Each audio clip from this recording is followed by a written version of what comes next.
We're back now with the story of an American trailblazer and pop culture icon, but the story is being told in a whole new way. Ruth Bader Ginsburg broke barriers as the first Jewish woman to ever sit on the Supreme Court. She advocated for women's rights and gender equality until she died in 2020. Well, now young readers are learning her story through the best-selling book series called Ordinary People Change the World. Brad Meltzer is the author of I Am Ruth Bader Ginsburg, and Clara Spera is RGB's granddaughter. She is also an attorney and lecturer at Harvard Law School. That apple didn't fall far from the tree at all.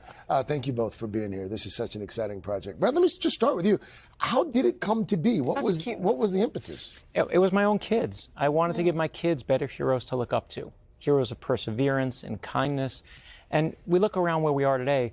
Being a successful business person doesn't make you a hero. You got to think about someone beside yourself. And that's what we did. I'm Amelia Earhart. I am Abraham Lincoln.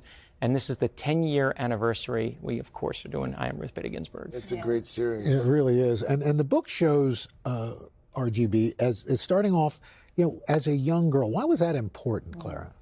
Well, I think it's a way to connect with all readers and especially young children and their families by demonstrating that my grandmother, Justice Ruth Bader Ginsburg, was a child just like everybody else. I think it helps to inspire other children, and this is the theme throughout the Ordinary People Change the World series. It's not just limited to my grandmother, and I love that about the series.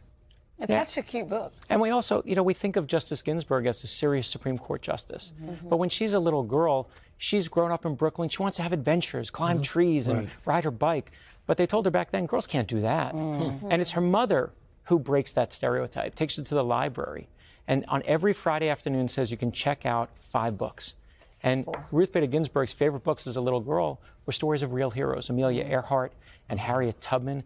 And she learns there that there's nothing that a girl can't do. And I want my daughter to have that lesson.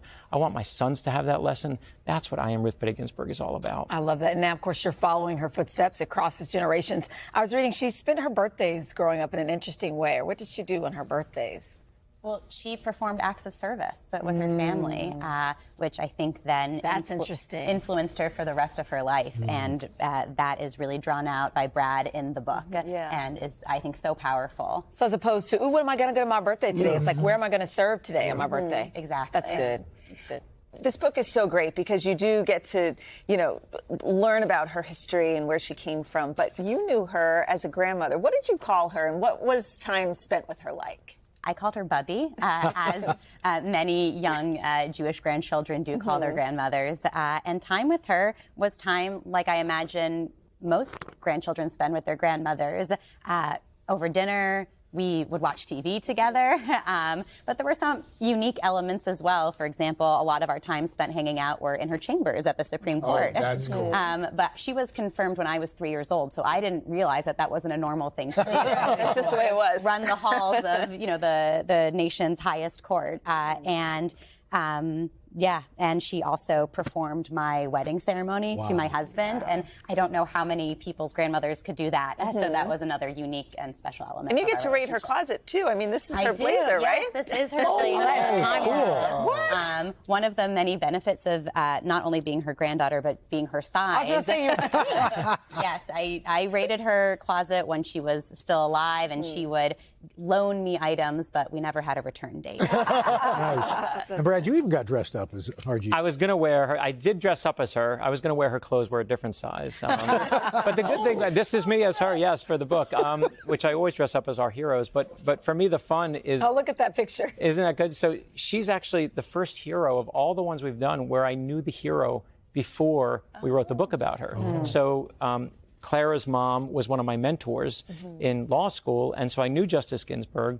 We, in fact, a mutual friend had us as the witnesses for a wedding ceremony. We were the witnesses to sign the wedding certificate, and so we're in the back room, and my friend's in a white dress, and she's getting married, and Justice Ginsburg signs the marriage certificate, and I look at my friend, and I'm like, do you really need me at this point? You kind of got it covered. You're covered. Funny. That's beautiful. terrific. Well, congratulations. This book it's adorable, the whole series. But that was It's such a great concept. Yes. Thank you so much. And happy to see you continuing the legacy as well. Thank you. Any chance we see you on the High Court one day? I don't think so, but you never know. Careers are very long, as my grandmother taught us. All right, Brad, Claire, thank you both. And again, the book is called I Am Ruth Bader Ginsburg. It's available on January 9th, so just a few days from now.